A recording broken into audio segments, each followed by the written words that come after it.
I wear a ton of hats. I'm a business owner, I take university classes, I tutor, and I even work one-on-one with clients on their study skills. I also have a family and a medical clinic. It's a lot. There's not much more I can squeeze out of my day. The number one question I get is, how do I stay motivated? I get this question all the time, especially when it's so easy to burn out. Now, I'm not gonna lie. There have been days when I feel like I am constantly fighting burnout. I don't want to do anything except for lay in bed and binge on Netflix or YouTube. And do you know what I do on those days? I lay in bed and I binge on Netflix or YouTube. Staying motivated is a delicate balance, and it requires you to coordinate many moving parts. That's why today I'm going to share my tips on how to stay motivated to work even when you don't really want to. I remember one semester I was so overloaded, there were times that all I could do was cry. I just felt like there were so many deadlines closing in on me and so much to be done. I had no idea how I could balance everything, and yet I had no other options. All I could do was put one foot in front of the other and just keep pushing forward. One day, I went into a physiology lecture and I realized that I had this massive project coming up that I hadn't finished. It's not that I had forgotten about it, but I just had so much else to do, I just kept pushing it back. All I could do was put it aside and not think about it to avoid having a full-on panic attack. Yes, I've had panic attacks, real ones, and they are life-destroying sometimes. So as I sat in class, the professor started going over how strictly he was planning on grading this project. He had really high expectations of his students, and he would not tolerate any silly mistakes or shortcuts. Did I mention that he was the head of the physiology department, which was my major? I needed to stay in this professor's good graces. He also discussed how he would take 10% off the final mark if you were 1 minute late with your submission, and 50% if it was the following day. I was terrified. I hadn't even started the assignment and had barely read the instructions. I'm sure that much of this was just due to sheer exhaustion. I had never handed in an assignment late before, but the idea that there was such a harsh penalty when I hadn't even started yet, it really scared me. What if my computer blew up? What if my house was overrun with lemmings and the Wi-Fi went down in my entire neighborhood? Luckily, this class was in a quiet corner of the university campus. After class, I quickly ran into the bathroom. It was down this dark, abandoned hallway behind the labs, so there wasn't much traffic there. I just wanted to go have a really good cry in one of the stalls in peace. Unfortunately, there was already someone sobbing in the corner stall, and I didn't want to intrude. I did hand in that assignment on time, and I did better than I expected despite my constant feelings of impending doom. But I learned something far more important from that experience. Motivation is a very delicate equilibrium. You must be able to realize your limits and take care of yourself to get the results you want. Sometimes you will get better results stepping back and taking care of yourself first than just plowing your head and forcing yourself to be even more productive. That's why I wanted to share this simple strategy with you today. It will lead you through how to fight burnout when you don't want to do anything, but some of the steps might be surprisingly counterintuitive. And by the way, my laptop did blow up that weekend, but that's a story for another day.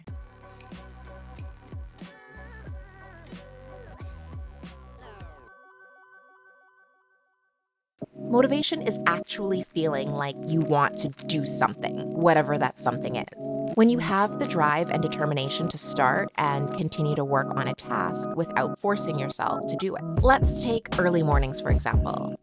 Many people hate mornings, so they're not really motivated to wake up early.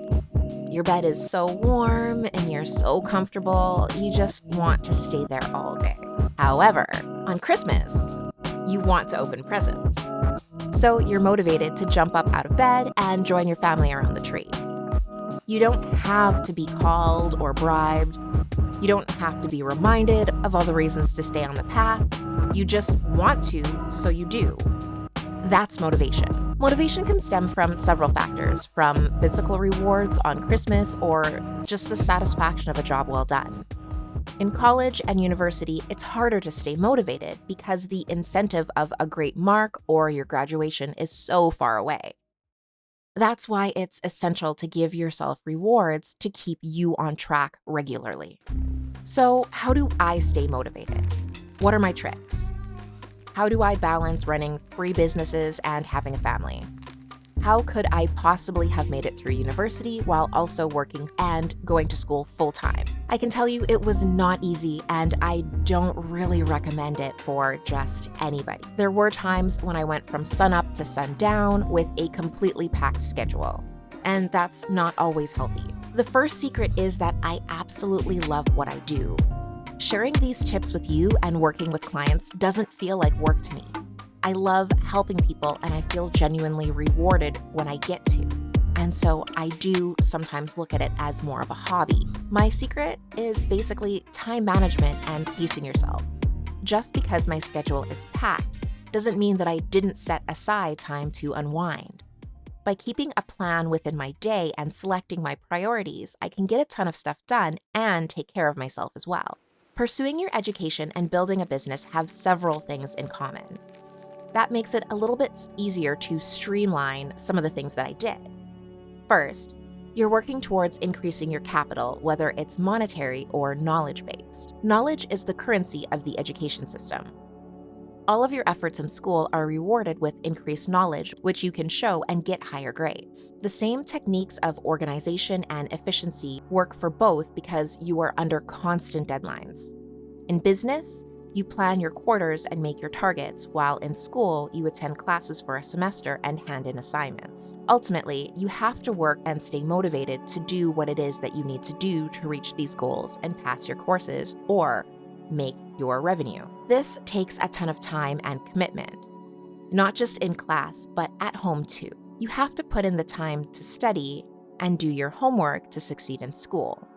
Spending time busy at work without a true goal of what you're trying to accomplish will not help you. Have a specific task in mind that you have to complete in order to boost your productivity.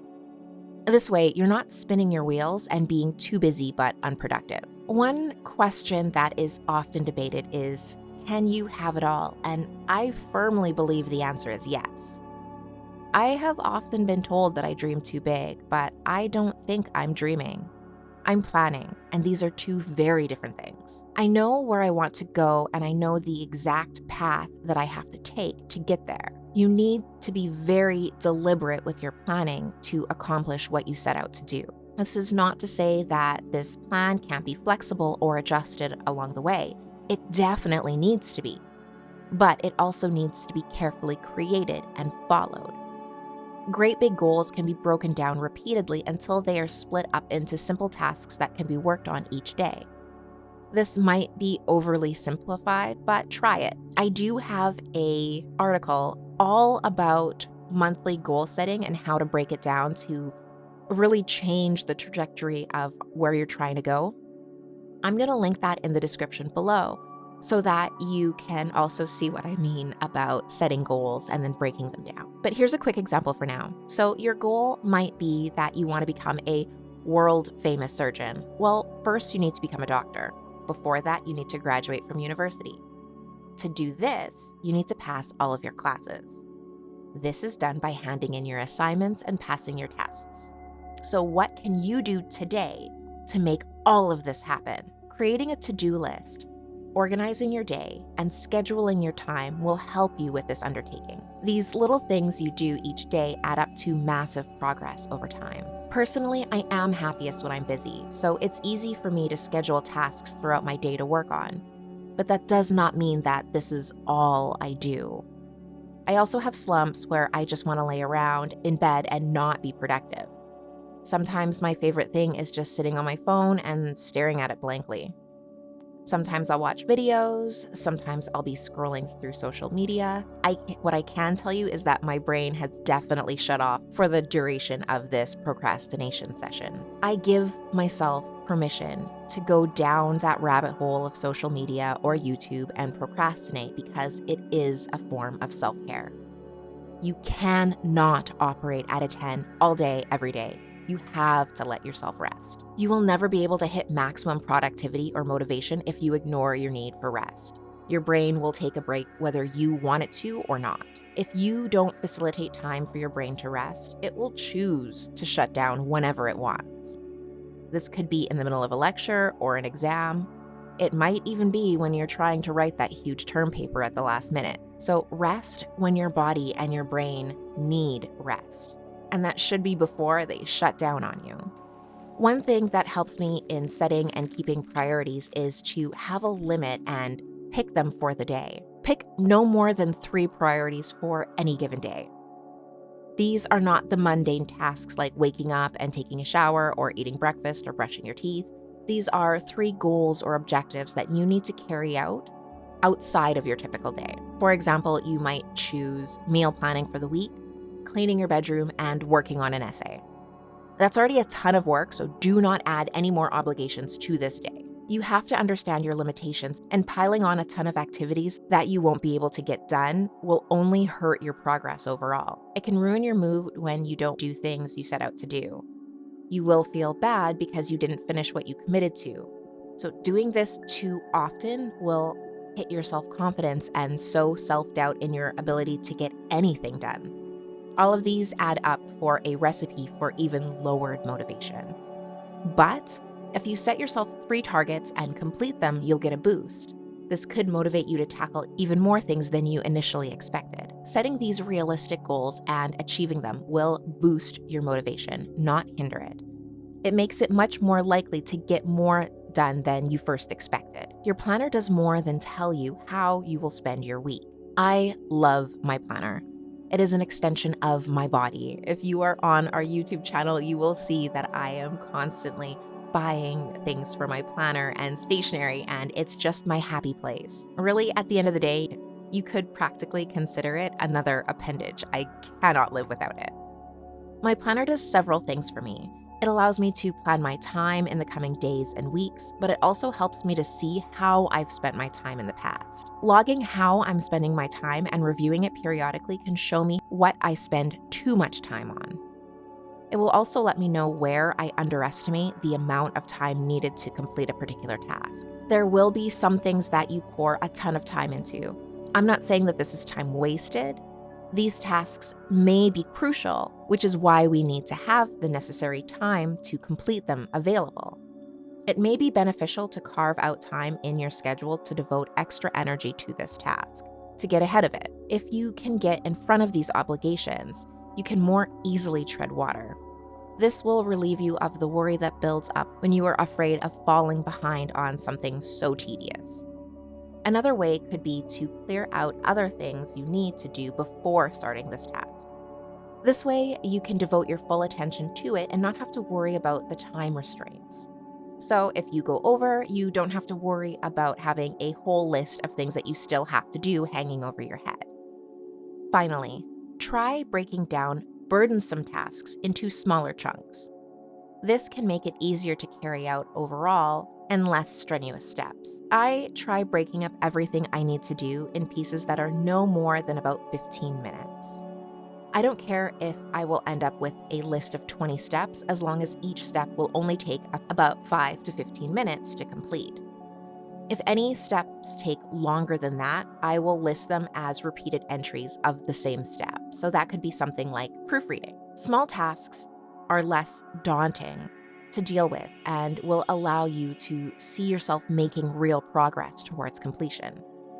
This is another way to increase your motivation. Seeing progress will summon motivation, allowing you to get a second wind and become even more productive to complete the remaining tasks. If you have trouble completing a schedule that works for you, you can also check out my Study Skills digital course. Here, you will learn how to create a plan to get on the right path and crush any semester. Regardless of which strategy you use, make sure you set aside the time you need to complete your goals for the day. It's much easier to convince yourself to do a task or focus on something when you already have everything for it. Keeping a clean and inviting workspace also helps with this as well. Having the items needed for a project before you sit down and start it will help you to complete it faster and more efficiently. There's much less setup or cleanup, and you don't have to really deal with the constant frustration of searching for an eraser or ruler. Tidy, organized workspaces are also more inviting. I love sitting at my desk with all my stationery and using it. As you can tell on the channel, I often buy specialty stationery and artisan stationery products because it makes me want to use them. I also have a diffuser with lemongrass essential oil, and I fill it at the beginning of any really focused study or work session. I love this scent and I find it energizing. As soon as I sit down at my desk, I drop a few drops onto my diffuser and my brain immediately gets into work mode. I also organize my time, so I block my schedule and chunk similar tasks together to get them done as efficiently as possible. I break down everything in about 10 to 15-minute blocks and schedule them throughout my day. I know that nothing will take me more than 15 minutes to complete this way. If something takes longer than 15 minutes, I will schedule a second and third block to allow me more time. It does not necessarily have to be immediately after. Sometimes I'll split them up if I can. Again, something like proofreading. Then I come back with fresh eyes. Another example is that I hate doing dishes. It takes hours and I cannot force myself to do it in any less time. But I don't want to sit there for an hour because I feel like I'm not making progress, so I break it up. I'll start with the first load, usually plates, cups, and bowls. Once I'm done that load, I'll put the next set in the sink to soak. Instead of hopping right in, I'll take a 5-minute break and do a different task. If I am in work mode, I might clear off and wipe down one of the counters or sweep the floor. That will usually boost my motivation a little bit for washing the next load because I realize how clean the kitchen is compared to when I started. My motivation and patience are pretty low after the second and third load, so I might take a 5-minute break to watch a video or browse TikTok and give myself a real break. I do always set a timer, of course. After that, I just get back to work and rinse and repeat. And when I'm done, I have a fully cleaned kitchen. I feel great, I feel light, I feel refreshed. And I wasn't just forcing myself to push my way through the dishes and hating the time the entire time. Even when I read a textbook, I break each step of my reading strategy down to 10 or 15-minute chunks. During my study sessions, I follow the Pomodoro Technique of intermittent focus intervals broken up with breaks. The Pomodoro Technique allows for 4 25-minute study sessions with intense focus, with 5-minute breaks in between. After 4 focus blocks, you get a 20-minute break before the timer resets. So this gives you about a 2-hour study session. As I plan each study block, I first decide how much I will read. I'll usually focus on one subtopic at a time. So first I spend about 5 or 10 minutes skimming over the section I'm about to read. Next, I will spend the rest of the time, so about up to 15 minutes, reading the passage and highlighting it. Now I give myself that first 5-minute break. For this next 25-minute focus interval, I'll write down notes or I'll move on to the following subsection if I don't feel like writing. During my breaks, I like to take a step away from my desk. I might use this opportunity to tidy up, or sometimes I even pop in some laundry. As long as I step away from my work and I don't think about it during that break. I don't limit this to my study sessions either. It's a great way to structure any part of my day. This way, I'm not working for hours and hours and hours straight and forgetting to take a break, which is very common with me. Instead, I set my timer or I turn on one of my favorite guided work sessions to get through any task. The background music helps me to focus, and the timer conveniently chimes to let me know when my break is over. This technique keeps me rested and more productive because I'm not overexerting myself on any task until my brain is exhausted. I'm giving myself breaks and rotating through activities to keep me actually interested in what I'm doing.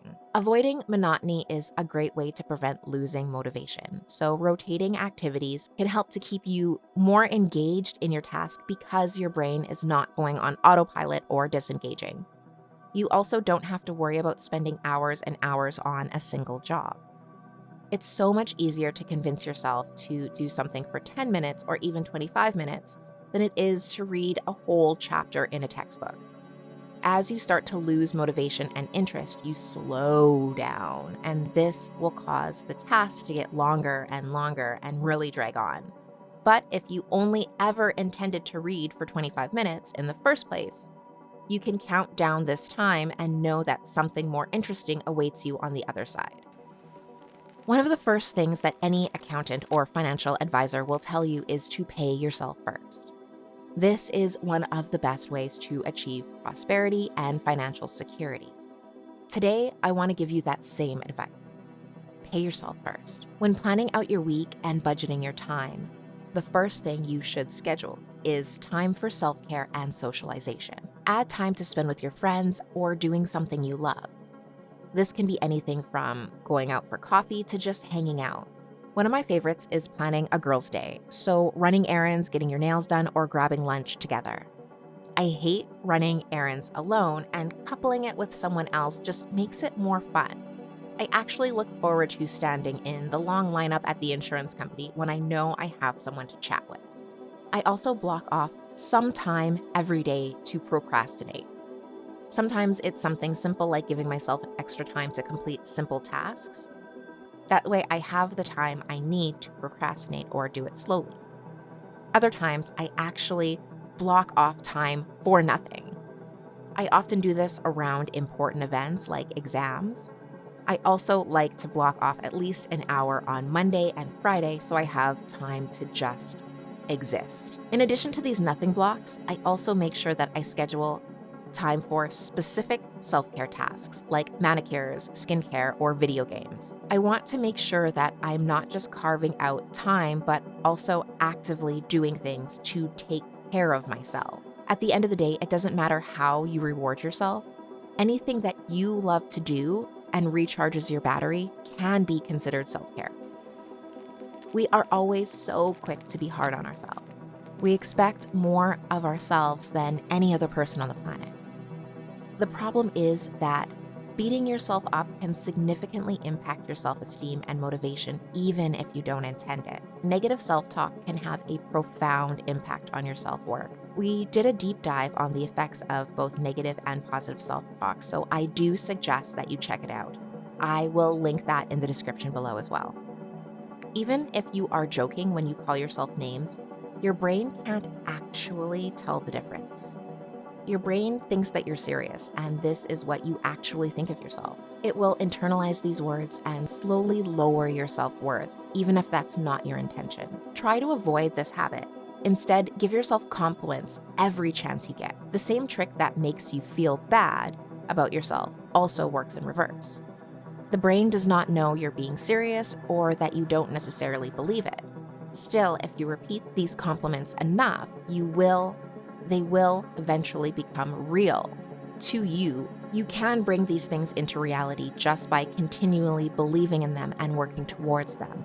If you keep telling yourself you are great at something and work on it, your brain will think you're getting better, and so you will. This is another form of paying yourself first, but this time you're paying yourself in compliments. This is the simplest form of self-care. Believe it or not, I know my limitations. I respect my limitations, but it does not mean I like them. I am an imperfect person, and we all have them. I don't think that having limitations takes away from what I can accomplish because I understand where to draw the line. I can also make a plan to compensate for these shortcomings. This way, they don't necessarily interfere with my goals. For example, I am an extremely slow reader. However, I still want to graduate from university and get my education. I knew that there would be a ton of reading involved, obviously, so I made a plan to make the most out of each reading session. I do love reading, and my reading comprehension is solid. The problem is that when I see words, they are just words. They have no meaning past letters on a paper. I have to be able to visualize the information, to close my eyes and move it around and manipulate it in my mind. I need to be able to see it. That's just how my brain works. This is the same for the words I hear. I need to be able to see them before they make any sense. Once I have a complete 3D picture, I can understand and move on to the following sentence. Because of this, I have an entire ritual and process for reading. It makes it a little bit longer, but I have a deep understanding when I'm done. My reading sessions work triple time. I am incredibly deliberate about each sentence. I know I have to have a solid grasp on the information before moving on.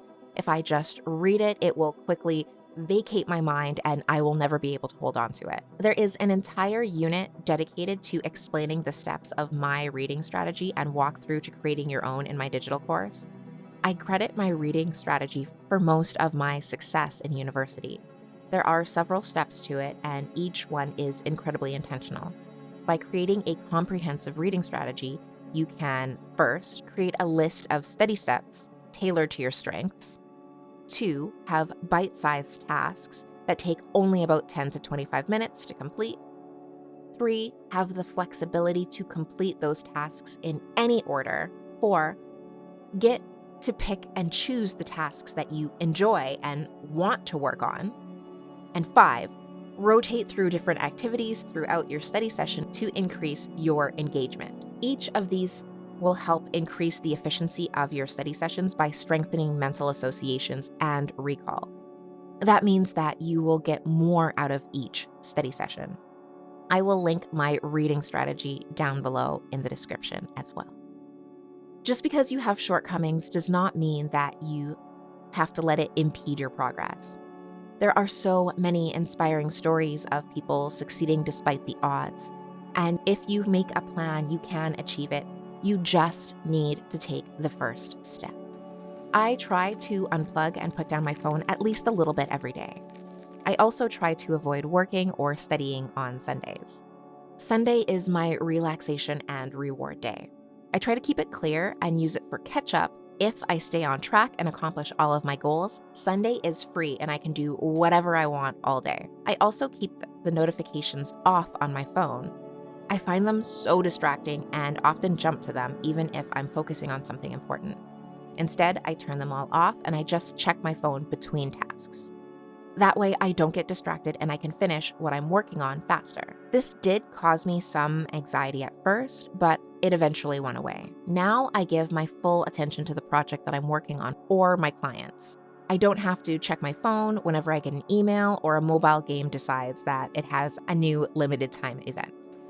You don't have to do it all yourself. This is the most crucial point that I want to make today.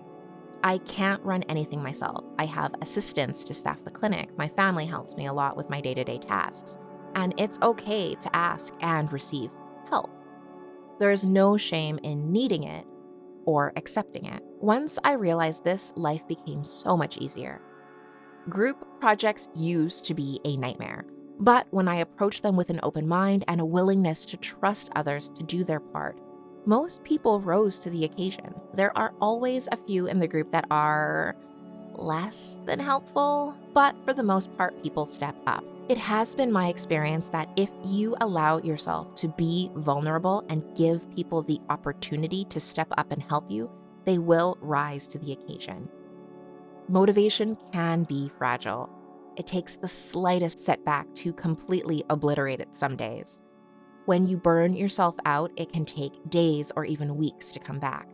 But if you keep a balanced schedule and try to avoid overwhelm, you can keep a much firmer grasp on it. So try some of these tips and see how they work for you. Staying organized will go a long way in keeping you motivated. My study planner and activity tracker can help you manage your entire semester. It has templates and study activities that will help you plan each of your revision sessions. You can even keep track of your confidence and progress through the whole semester. You can download it for free in the description below and help you get started with really fine-tuning your study schedule. But that is all today. Let me know which of these tips is the first you are going to try and implement down in the description. You should also see some videos pop up that might also be helpful for you. Feel free to click on one of those. Finally, like this video and subscribe to my channel so you can be notified of the next time I put out the next episode of the podcast. But until then, I hope you have an amazing adventure.